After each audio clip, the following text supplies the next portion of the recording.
इंतखाबात 8 फरवरी रोज जुमेरात होंगे। सदर और इलेक्शन कमीशन के दरमियान इत्तफाक हो गया। सदर मुमलिकत की जानिब से एलामिया जारी। सुप्रीम कोर्ट के हुक्म पर इलेक्शन कमीशन हुकाम की सदर मुमलिकत से मुलाकात से पहले ECP हुकाम का अहम इजलास भी हुआ। इलेक्शन की तारीख से मुतालिक मुशावरत की गई। सदर से मुलाकात के लिए चीफ इलेक्शन कमिश्नर, चारों अरकान और DG लॉ शरीक हुए। अटॉर्नी जनरल मंसूर अवान की भी सदर मुमलिकत से मुलाकात में अहम मुशावरत।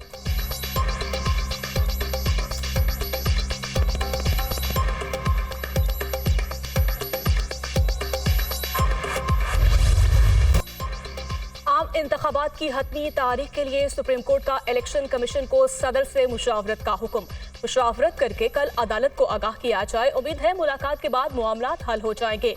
अदालत सिर्फ इस मसले का हल चाहती है, तकनीकी पहलू में उलझना नहीं चाहते। आम इंतखाबात की हतमी तारीख का ऐलान सुप्रीम कोर्ट से होगा। इंतखाबात की तारीख का ऐलान हो जाने पर तसव्वुर किया जाए कि ये पत्थर पर लकीर होगी। हम इलेक्शन की तारीख बदलने नहीं देंगे।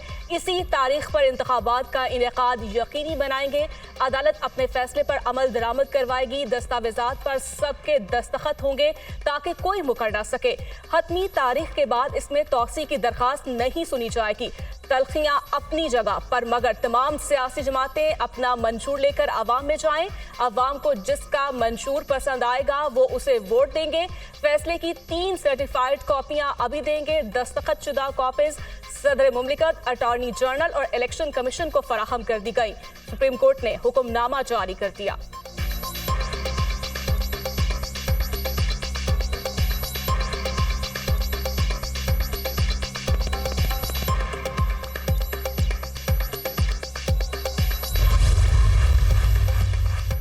सदर के पास इख्तियार था तो उन्होंने तारीख क्यों नहीं दी? आप जो दलाइल दे रहे हैं इससे तो सदर मुमलिकत पर आर्टिकल 6 लग जाएगा।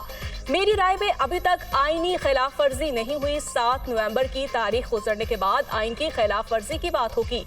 सदर मुमलिकत की गिनती बहुत अच्छी है लेकिन उन्होंने तारीख नहीं दी। अगर ऐसे ऑर्डर की खिलाफ वर्जी होगी तो क्या हम सदर को तौहीन अदालत का नोटिस जारी कर सकते हैं? सदर मुमलिकत तो कहेंगे हमें आर्टिकल 248 के तहत इस्तिस्ना हासिल है। इलेक्शन कमीशन का कहना है कि सेक्शन 57 के तहत अब तारीख देने का इख्तियार हमारा है। चीफ जस्टिस पाकिस्तान के 90 रोज में आम इंतखाबात से मुताल्लिक केस की समाअत में रिमार्क्स।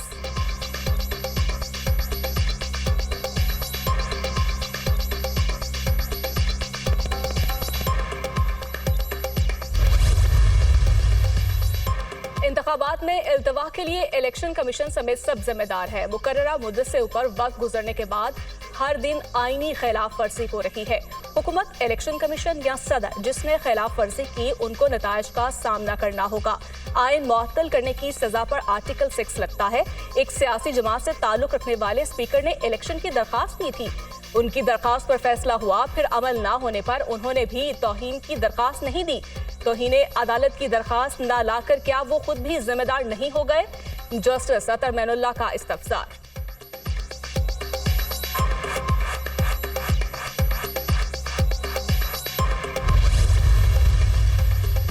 चेयरमैन सादिक संजरानी की ज़ेर सदारत सेनेट का इजलास। ऐवान ने नैब तरमीमी ऑर्डिनेंस 2023 में 120 दिन की तौसी कर दी। करारदाद कसरत राय से मंजूर की गई। ऑर्डिनेंस में तौसी की करारदाद निगरान वजीर कानून इरफान असलम ने पेश की। JUI ने सेनेटर कामरान मुर्तजा की नैब ऑर्डिनेंस में तौसी की मुखालफत।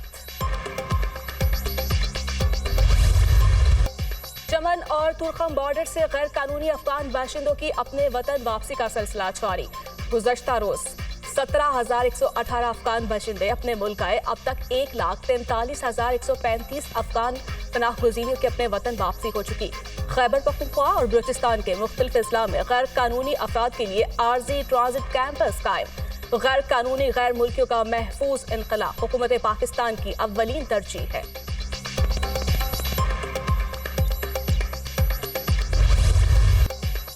इसराइली फौज की जाहरियत हदों को छू गई। सिहोनी फोर्सेस का जबालिया कैंप पर दूसरा हमला। मजीद 80 से ज्यादा अफराद शहीद, खवातीन और बच्चे भी शामिल। हमले में सैकड़ों जख्मी। इससे पहले भी कैंप पर हमले में मुतादिद अफराद लुक़मा अचल बने। दोनों हमलों में शहीद होने वाले अफराद की तादाद 195 हो गई। अक़वाम मुत्तहिदा के इंसानी हकूक़ की तंजीम ने जबालिया कैंप पर हमले को जंगी जुर्म करार दे दिया।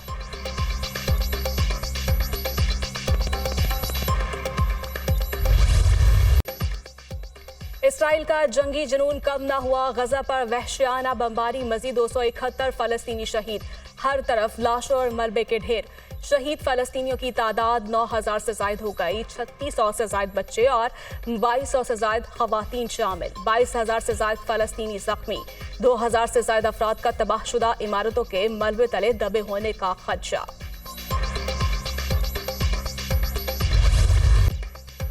हमास के इसराइल पर जवाबी वार, हमले में 16 फौजी हलाक, गजा की जानिब बढ़ने वाले फौजी पर ड्रोन से हमला, जंगजुओं ने सुरंगों से निकलकर भी इसराइली टैंकों पर रॉकेट बरसा दिए।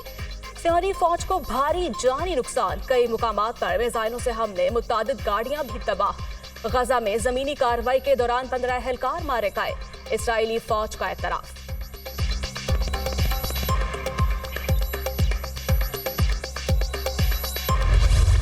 गजा पर इसराइली मजालिम, गम की दास्ताने रकम, अपने प्यारों को खो देने वाले शिद्दत गम से निढाल।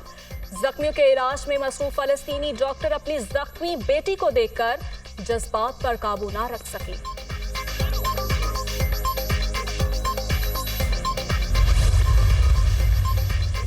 गजा में इसराइल के बदतरीन मजालिम पर हॉलीवुड अदाकारा एंजेलिना जोली बरहम, बेबस लोगों पर जानबूझकर बमबारी को कत्लेआम करार दे दिया।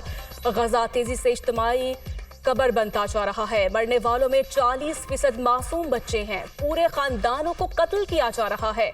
एंजेलिना जोली का पैगाम, इसराइल की हिमायत करने वाले मुमालिक पर कड़ी तनकीद।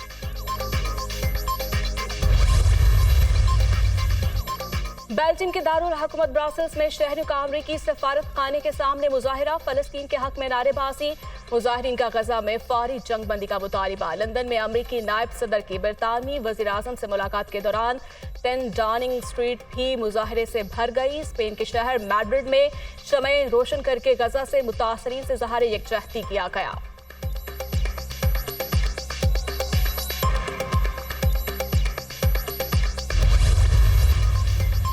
निगरान वजीर आजम एनवारुल हक काकड़ से पाकिस्तान ब्रॉडकास्टर्स एसोसिएशन के वक्त की मुलाकात।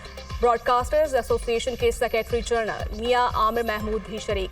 मुल्क में ज़राए इब्लाग के मसाइल के हवाले से गुफ्तगू। निगरान वजीर आजम को इश्तिहारात के ज़िमन में वाजिबात की अदम अदायगी के मसले से आगाह किया। एनवारुल हक काकड़ की वजारत इत्तलात और नशरियात को मसले को जल्द हल करने की हिदायत। ज़राए इब्लाग रियासत का चौथा सतून है, गवर्नेंस और हुकूमती कारकर्दगी के एहतसाब में ज़राए इब्लाग का कलीदी किरदार है। एनवारुल हक काकड़।